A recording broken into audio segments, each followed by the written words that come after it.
You are listening to Did You Hear? Did you hear? The Johnson County Library Podcast. We are coming to you from the Central Resource Library in Overland Park, Kansas. This is your Library Insider. In this episode of Did You Hear, our librarians, Scott and Bryan, talk with Melissa and Dave about the questions we receive most often from our patrons. When Google stumps you, we're here to help you search for those tricky answers. Also, cookies. But first, it's your weekly word.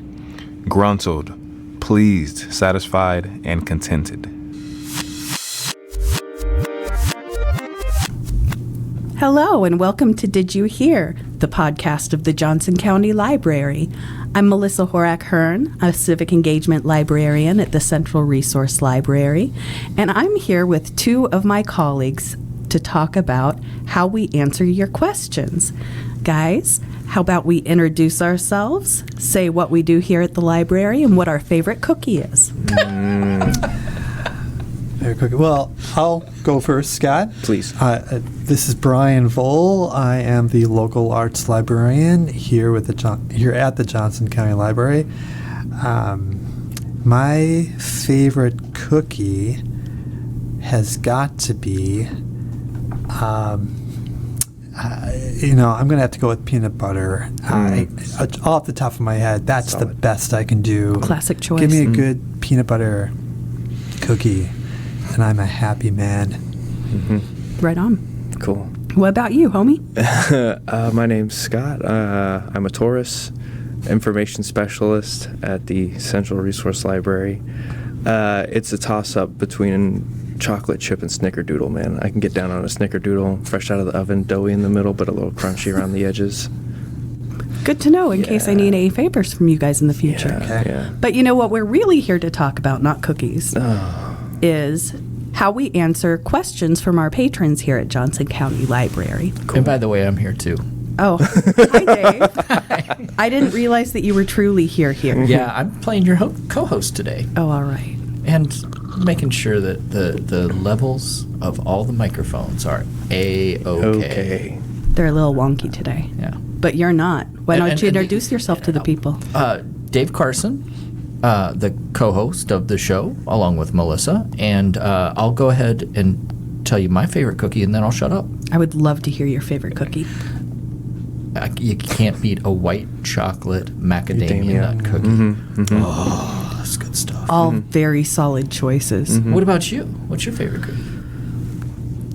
Aha! Tables have turned. Mm-hmm. Well, the problem is that my favorite cookie doesn't exist anymore, and I've not been able to replicate it. So if there are any food scientists out there who ate at the ice cream spot in Westport, Murray's Ice Cream, they used to have these ginger cookies that were not molasses cookies. They were ginger cookies, but they were soft instead of crispy. And they were large with like very lightly sweetened brown sugar frosting. Oh. Everybody in the room is in the palm of my hand right now describing that cookie. I haven't had breakfast yet.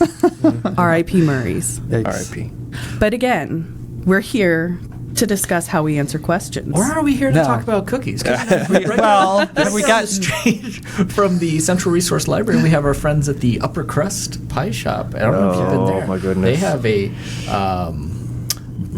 brown sugar frosted banana cookie. What? That's pretty amazing. My goodness. So, what time do they open? I Because know. we might need to take the podcast on the road. Yeah. This is not today's topic.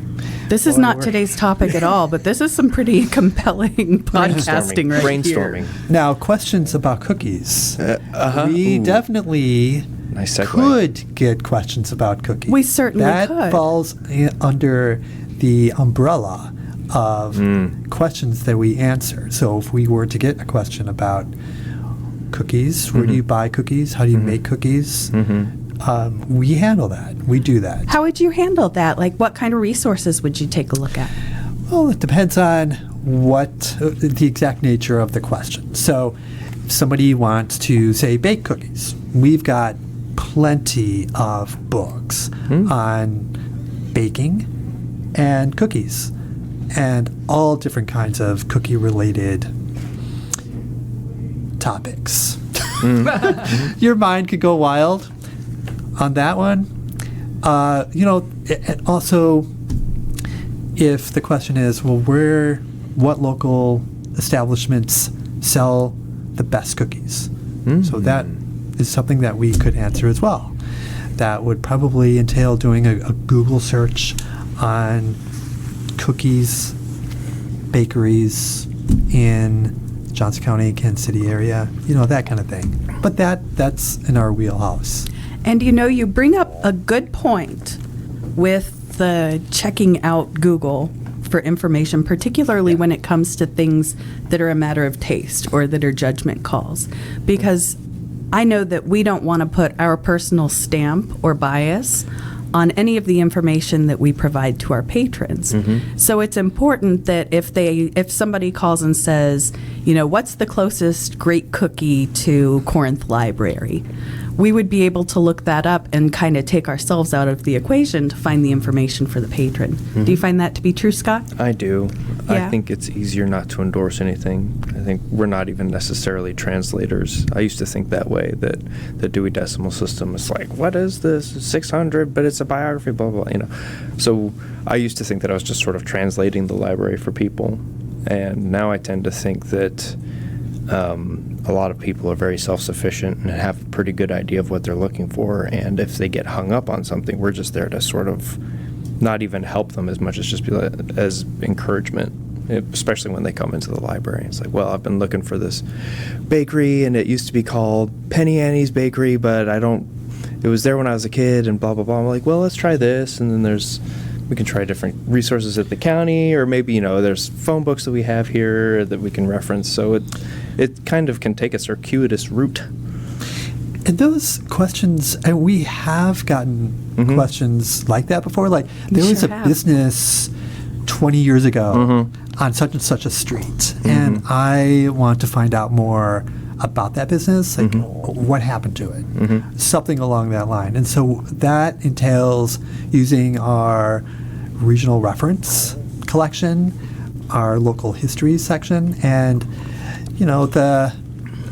what information we are able to find with that depends on the what we call a reference interview. So trying to get as much information from the person seeking the information as possible, so we can get the best idea of how to tackle that question. But yeah, we've gotten questions like that before. Sure. Yeah, I find that we tend to work together on that. Another little tidbit about Johnson County Library is that our adult services are oriented around the kinds of information that we sort of specialize in. So, like, I introduced myself as the civic engagement librarian, and Bryan is the local arts librarian. We are specialists in those particular areas to provide information to our coworkers just like we do to our patrons. And that way, everybody doesn't need to know the answer to finding an answer. They just need to know the person who knows a lot about it. And I know that we work, you mentioned regional reference and local history in particular, and that's a colleague of ours. She specializes in local history and ensuring that we have the resources that we need to find that answer, to find out what bakery that was 20 years ago. And it's surprisingly, like, once you know who has the information and how to access it, which is what we specialize in, it's super easy to find weird answers like that. Yeah. And it's not always about, it's rarely about, like, us having the answer to a question. It's about knowing how to find an answer, and that can be a journey from getting that question to brainstorming to connecting with our colleagues who are experts who may know more about a particular subject than I do, and going from there. And those are always the questions that I relish. Yes. Like really digging deep into trying to figure something out and using our resources, not using the resources that are not only here in the library, but outside of the library as well. who in the community can best answer a particular question or help someone get the information they need. Sure. So that's, I think, what we are the best at. I'd say that that's one of the best things about working at a library, period, is that when you call like one of our sister libraries somewhere else, you know that you're going to be talking to a person who has that same kind of need to find the information for the person as you. Tenacity. And so it's almost like you infect them with that curiosity. Right. Yeah. And it can be kind of dangerous. Have you guys ever found that you have a question that you can't let go of? That's a good Can't answer. let go of. I don't. Yeah, that I'd have to rack my brain on a question that I can't let go of. But I'll tell you that for me as a local arts librarian, when we were thinking about the most interesting questions that we've gotten and how we handled them, the one that sprung to mind is when I was working with one of our local writers, and she emailed me that she's working on a new book, so she's doing research on her new book, and the question was, she was looking for a book, TV, or movie where the murderer is recreating famous deaths from ancient history.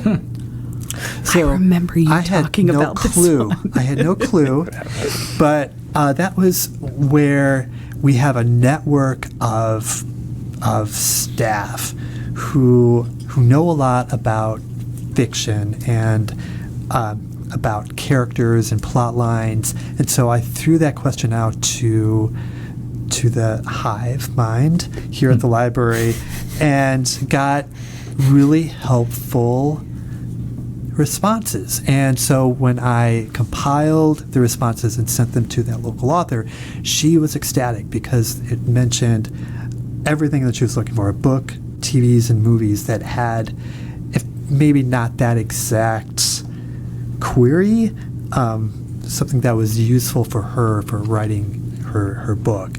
So that's just one instance where a local writer or local artist sought to connect with the library to help her write her book. So that was really a fun research question. That so encapsulates like why we exist, why we're here, and why we love the work we do. What about you, Scott? Do you have any questions like that just kind of like stayed with you and that you found really interesting or that were particularly helpful to the patron? Within the first couple of weeks that I started this job, it became well known around the office that I like baseball a lot.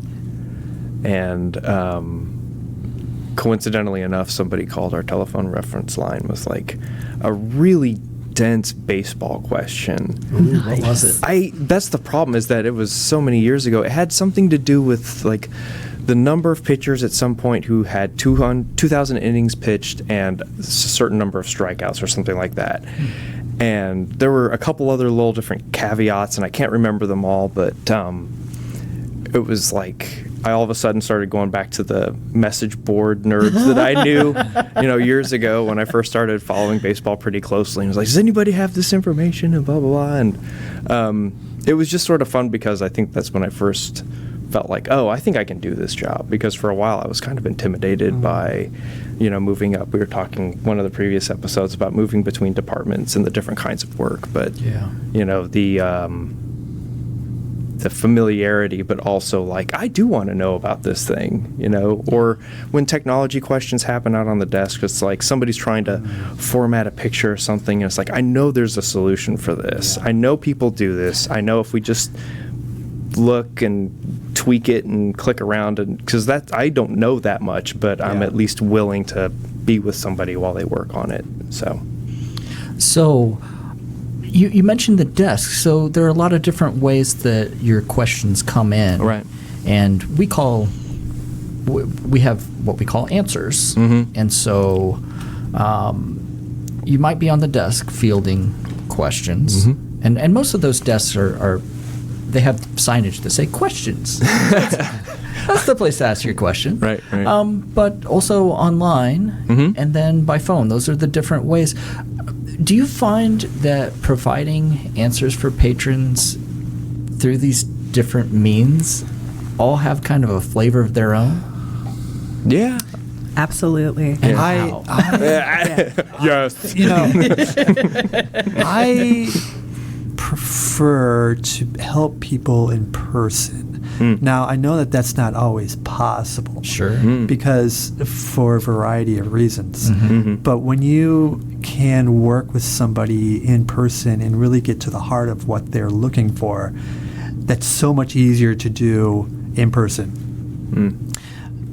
But sometimes people can't come into the library, and so they call us, and we have telephone reference. So every day we answer phone calls, and then we used to have chat. We used to get questions in the form of chats, and that, I mean, every different thing that we do has its own challenges and benefits, and that doing reference, answering questions by chat had its own set of inherent challenges. But we also it was real time. It was real time, and I'll tell you, just as a side note, something behind the scenes that you may not realize is if you are working on a chat, you're also answering the phone. So sometimes you're talking on the phone and answering a question on the phone while doing a chat. Sometimes you have such a long time ago. But we used to do that. Yeah. And then email too. You may have been working on an email at the same time. So you might get everything at one time. But so yeah, and email as well. We answer questions in a variety of ways. I think when it comes to doing that reference interview, it always helps to have a person in person. Yeah, it seems like each would have its pluses and minuses for sure, because with email, right, there's not that urgency. You can take your time to respond, but when you talk about that reference interview, those questions, that could really slow the process down if you're doing that all by email, waiting for a reply. And That's something that I kind of appreciate about doing phone reference, or what we call T-Ref here.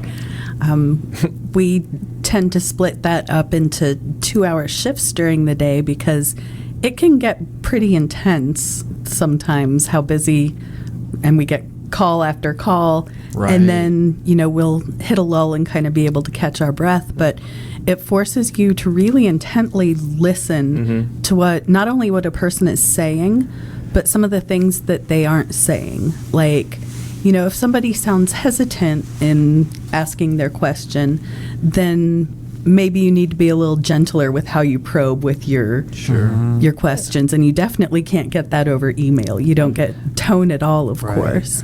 I definitely find email both more challenging because of that. You don't have that immediate feedback loop where I can say, oh, so, by Sunflower Cafe, do you mean X or do you mean Y? It might be 3 or 4 days before it comes back, and then by then I've lost that trail, those breadcrumbs that were leading me to the right place. Yeah. Well, I have a question that kind of dates me.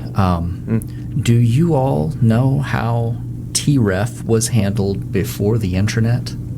I've heard tell of this. I got to see the remnants of it, because it even when we did have the internet, and librarians were using that as a good resource to help answer patron questions. We had this card room. system. We had this room with a giant round table. circular table that had It was just tons and tons of references. Yeah. And I think that It was Picard. Yeah, in the Picard meeting room, if people know the Central Resource Library conference rooms. But, you'd get a question come in on the phone, and you would circle around this giant behemoth desk filled with information and, have it right at your fingertips. And I could just imagine what a crazy world that would have been. Yeah. No internet, just go find it by paper. Yeah. Have you guys heard of KU Info? KU Info, our old friend Meredith. KU Info. I worked there I've heard of it, in yeah. 1996 and 1997. I probably called you. I'm sure you did. That was the most hardcore research job I have ever had. Yeah. And it was amazing the way that we did it at the time. Like, we had a computer terminal that had internet access, but remember that internet access then meant like FTP sites and Gopher sites, and like the World Wide Web was very new, and there were a couple of like weirdos that had their own web page that, like, I remember there was one that you could tap a button and translate the whole page into Swedish Chef. But I digress. But we had this big Rolodex, like this huge set of Rolodex that was about the size of like a dining table that had nearly every answer that you could think of related to KU and KU history and processes and things like that, but also like all of the random things that we would get asked really frequently, surprisingly frequently. What won Best Picture in 1975? Or Yeah. something like that. Yeah. In fact, I remember, we all had sections of it and sections of the corresponding file cabinets that were full of just like clippings and things like that. That's cool. We all had responsibility over some topic area in it, and that's how it was arranged, was alphabetically in topic area, so that everything was kept up to date. But it was a constant effort. And I can only imagine how different that job is. And, basically that's what we're doing when we're doing reference work, is digging through everything that we can find to find the answer. And so as technology has improved and sped up, we've been able to shrink what we need to find those answers. Yeah. But we do keep track of questions that we get really frequently, and things that are common questions that Dying people to know what ask. those are. Yeah, we've talked a lot about the unique ones. Let's talk about the ones that we hear all the time. Scott, what's one of the questions that you hear most often? How do I reserve a room online? Get that one a lot. Am I talking to the right person to renew my books? Get that one a lot. Well, we also get questions pretty frequently about famous people who've died. Yes. Like, can you tell me if any famous people died yesterday? Things like that. Really? Crossword puzzles and crossword puzzle answers. Yep. Pretty frequently, yeah. So those come up pretty much every day. Yeah. I mean, for some folks, and I think we talked about this previously, I tend to think that internet access is pretty ubiquitous, but it's probably not. And that's certainly a signal of my privilege, being able to be here as often as I am. But, it's, whether somebody has a device and doesn't have internet access, for them, we are the ones who sort of provide that access. Indeed, we're like the gateway to the internet for them. Yeah. So. Yeah. And not everything's on the internet. That's a really good must- point, we Brian. must- Thanks for saying that. Amen. Not every question that we get is a matter of doing a Google search. That's a really good point. As an example, a lot of our regional reference materials are not digitized. So if you're looking for the history of Leawood or Lenexa,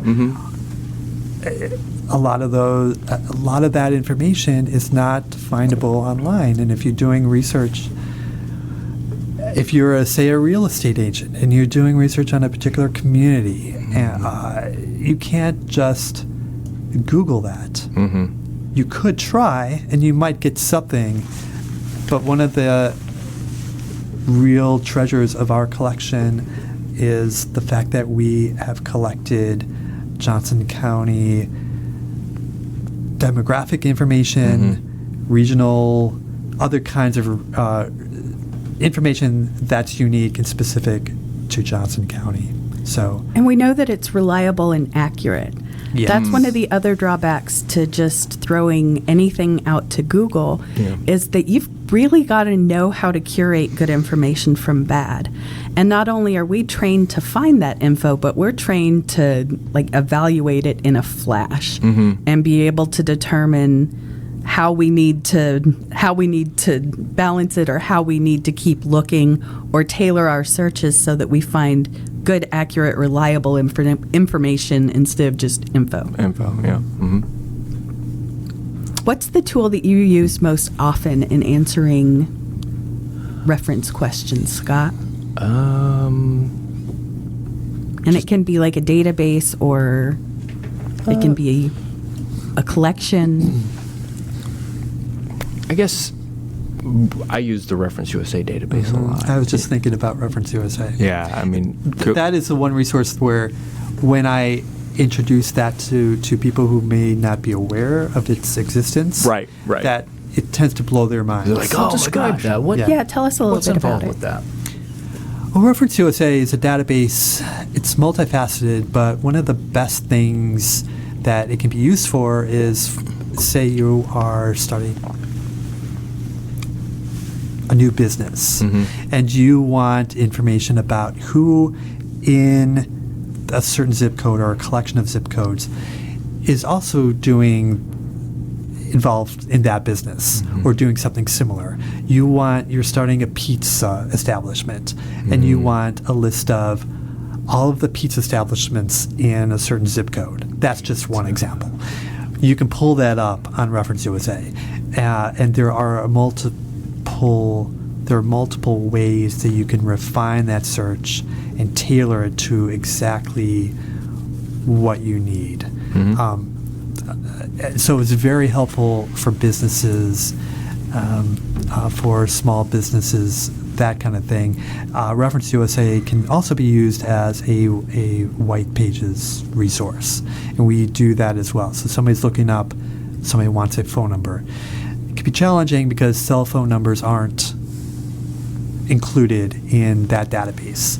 But if it's a landline and it's findable, Reference USA is a good resource for that. So, that's one of my favorites. Yeah, it's interesting you bring that up, because I think the types of informational searches that people might try to conduct through Google or whatever on the internet, those results are often pay results. Yes. You might find a dead end because, I can get addresses, I can get phone numbers, I can get some demographic information about a potential client, but they want to be paid. And I should say, connected to that, legal forms as well. One of the big traps that the internet has is, if you're looking for a particular legal form, you're gonna, if you do a search, you're going to get a whole bunch of paid sites that start out looking like, I can get this form for free, and you'll enter all of your information, and then they want to charge you to save that document or to print it. There are all sorts of websites like that. And who knows who you internet. right? Who knows who you just gave your info to? And who It's a knows, total sneak attack. Yeah. And But so- when you access those same things through the library, and we can lead you to that, whether it's face to face or on the phone or whatever, when we lead you to that, you can trust that it's not something that's going to demand cash from you, and your info's not going to some crazy unknown place where it's going to be What if we used. start charging by the question? We could all be rich. We would never do that. Our mission is to serve the public and ensure that they have access to good, solid information, Dave. Yes. Not get rich. Not get rich. Definitely not get rich. But We can get rich in our minds. we can enrich, and we can enrich For those other of you people's lives. who couldn't hear Dave roll his eyes at me.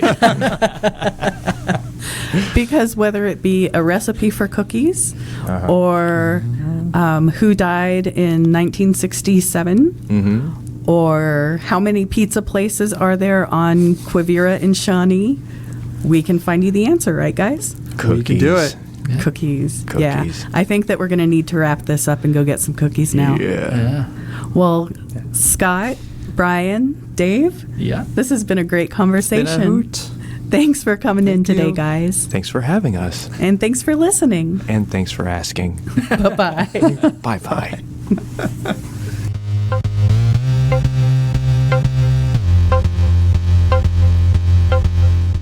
Did we miss a question you wish we would have asked? Do you have thoughts or stories about today's topic? Share them with us on Facebook. Facebook.com/Joco Library.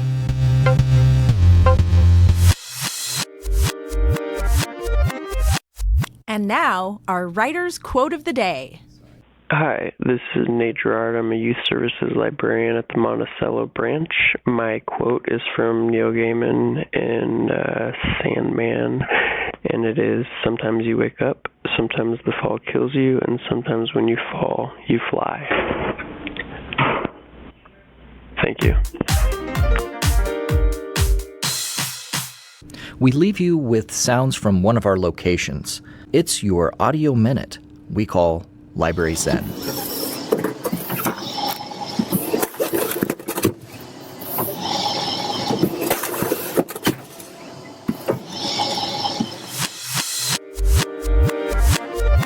For more episodes of Did You Hear, go to the Johnson County Library website, jocolibrary.org/didyouhear.